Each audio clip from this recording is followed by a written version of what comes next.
अल्लाह रब्बुल इज्जत ने कुरान की दौलत अता फरमाई है, इस वजह से हमें इज्जत मिल रही है। अल्लाह रब्बुल इज्जत ने इस्लाम की दौलत अता फरमाई है, इसलिए हमारा इकराम और एहतराम इस रुए जमीन पर हो रहा है, वरना हमारी कोई हैसियत नहीं है, हमारी अपनी कोई हैसियत नहीं है। इज्जत सिर्फ कुरान पाक की वजह से है, इज्जत सिर्फ इस्लाम की वजह से है। बहुत मुबारकबाद के मुस्तहिक हैं हमारे मासूमपुर के लोग, जिनके यहाँ ये अजीम इदारा चल रहा है जो कुरान पाक की खिदमत अंजाम दे रहा है। अल्लाह ने हमारे दरमियान में कुरान पाक को रखा है। सबसे पहला इसका अदब यह है कि कुरान पाक को सही पढ़ा जाए। चूंकि मैंने कहा वक्त में गुंजाइश नहीं है, इसलिए तफसील से बात नहीं कर पाऊंगा। कुरान पाक का सबसे पहला अदब यह है कि कुरान पाक को सही पढ़ा जाए। दूसरा अदब यह है कि कुरान पाक को समझा जाए। तीसरा अदब यह है कि कुरान पाक की तालीम पर अमल किया जाए। और चौथा अदब यह है कि कुरान पाक की इशाअत और तरवीज का काम किया जाए, दूसरों तक पहुंचाया जाए। अब हम थोड़ी देर के लिए सोचें, क्या हम कुरान पाक को सही पढ़ रहे हैं?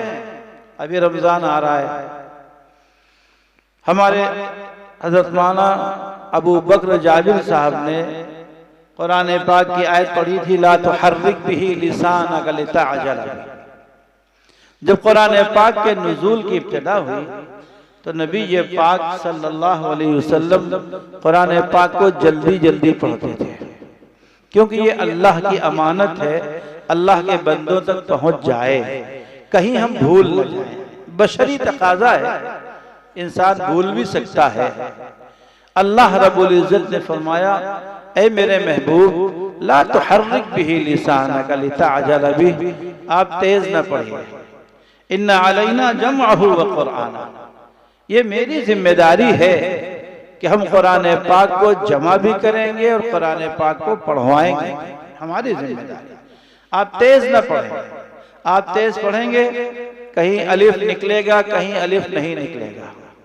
आप तेज पढ़ेंगे कहीं हर्फ किसी हर्फ से बदल जाएगा।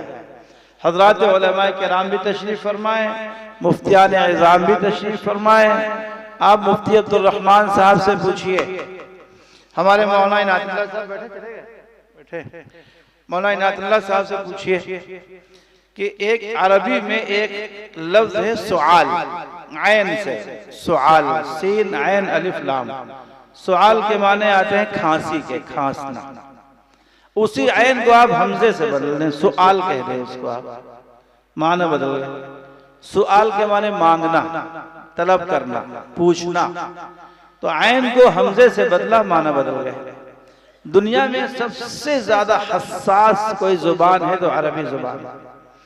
एक हरकत के बदलने से माना बदल जाते हैं। आपने कहा हमेशा हम पढ़ते हैं, इहदिनस सिरातल मुस्तकीम सिरातल लदीना अनअमता अलैहिम। आज हम इसको पेश पढ़ते हैं, जम्मा पढ़ते हैं, इहदिनस सिरातल मुस्तकीम सिरातल लदीना अनअमता अलैहिम गैरिल मग़दूबि अलैहिम वलद्दाल्लीन। आपने कहा कि आज हम बजाय फतहे के बजाय जबर के हम पेश पढ़ देते हैं। तो कोई लाठी तो मारी नहीं आपने, बस खाली फतहे से यानी जबर से पेश कर दिया, माना बदल गया, नमाज टूट जाएगी आपकी। आप बंदा बनने के बजाय अल्लाह बन जाएंगे, और बंदा अल्लाह बनने की कोशिश करे तो अपने ईमान की फिक्र करनी चाहिए, नमाज टूट जाएगी। एक लफ्ज आता है वहुम ला यस्तकबिरून, वहुम ला यस्तकबिरून, कुरान पाक में है, 14वें सिपारे में है। आप कहिए वहुम ला यस्तगफिरून, एक मामूली सी चीज है। हजरात मुफ्तियान किराम से पूछिए, नमाज टूट जाएगी आपकी। इन्ना अंज़लनाहु फी लैलतिल क़द्र, हम बड़ा काफ पढ़ते हैं, दाल पढ़ते हैं, रा पढ़ते हैं। इन्ना अंज़लनाहु फी लैलतिल क़द्र वमा अदराका मा लैलतुल क़द्र लैलतुल क़द्रि खैरुम मिन अल्फि शहर। हमने इस कुरान को इज्जतों वाली रात में नाज़िल किया है, हमने इस कुरान को शराफतों वाली रात में नाज़िल किया है। हमने इस कुरान को अज़मतों वाली रात में नाज़िल किया। क़द्र बड़ा काफ दाल रा, आप बड़े काफ को छोटे काफ से बदल दें। इन्ना अंज़लनाहु फी लैलतिल क़द्र, छोटा काफ, माना बदल के नमाज टूट जाएगी आपकी। माना क्या हो जाएंगे? क़द्र, लैलतुल क़द्र, अज़मतों वाली रात। लैलतुल क़द्र नऊज़ बिल्लाह गंदी रात। कितना बड़ा माना बदल गया, कितना बड़ा फर्क पड़ा। बड़े काफ से छोटा काफ कर दिया। तो कुरान पाक का सबसे पहला अदब यह है कि कुरान पाक को सही पढ़ा जाए। ये एहसान है दारुल कुरान व सुन्ना का और इस जैसे दूसरे तमाम मदारिस का, हमारे हजरत मौलाना मुफ्ती अब्दुल रहमान साहब के इदारे का, कटक और हमारे उड़ीसा के तमाम इदारों का, जिनकी वजह से हमारे बच्चों में कुरान पाक सही आ रहा है। और इंशाअल्लाह यही बच्चे अपने ख़ानदान वालों के लिए कुरान पाक की सेहत का जरिया बनेंगे। कुरान पाक अल्लाह ताला के यहाँ कब शफाअत करेगा? जब उसको सही पढ़ा जाएगा तो अल्लाह ताला के यहाँ शफाअत करेगा। और कुरान पाक को गलत पढ़ा जाएगा तो कुरान पाक शिकायत भी करेगा। अल कुरान हुज्जतुल लना औ अलैना, कुरान पाक हमारे लिए अल्लाह रब्बुल इज़्ज़त के सामने मग़फ़िरत का जरिया भी है और अल्लाह की बारगाह में शिकायत का जरिया भी है। कुरान पाक ऐसी अजीम दौलत है कि हुज़ूर पाक अलैहिस्सलातु वस्सलाम से लेकर अब तक और क़यामत तक हर दौर में कुछ ऐसे लोग मौजूद रहेंगे जो कुरान पाक को सही पढ़ते और पढ़ाते रहेंगे। उन्हीं मुक़द्दस ज़ातों में हमारे हज़रत मौलाना मोहम्मद साबिर साहब कासमी